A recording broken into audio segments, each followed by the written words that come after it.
Weather, serbisyong totoo ng GMA News. Magandang umaga po, ito po ang News TV Live. Dahil pa rin sa mga pag-ulan dulot ng habagat at epekto ng bagyong Falcon, suspendido ang klase sa ilang lugar sa Luzon ngayong araw. Walang pasok sa lahat ng antas sa buong Metro Manila.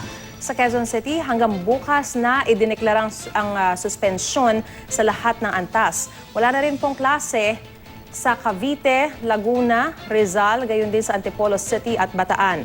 Wala na rin pasok sa lahat ng antas sa mga sumusunod na bayan sa Batangas, Batangas City, Lipa, Lian, Rosario, Lemery, Calatagan, Taal, San Luis, Agoncillo, San Jose, Santo Tomas, Tanawan, Balayan, Mataas na Kahoy, San Pascual, Bawan, Calaca, Nasugbu, Malvar, Mabini at Cuenca. Suspendido na rin po ang klase hanggang high school sa mga bayan ng Ibaan at Alitagtag sa Batangas. Suspendido rin po ang klase sa lahat ng antas sa mga sumusunod na bayan at lungsod sa Bulacan, San Jose del Monte, Bulacan, Bukawi, Malolos, Meycauayan at Marilao.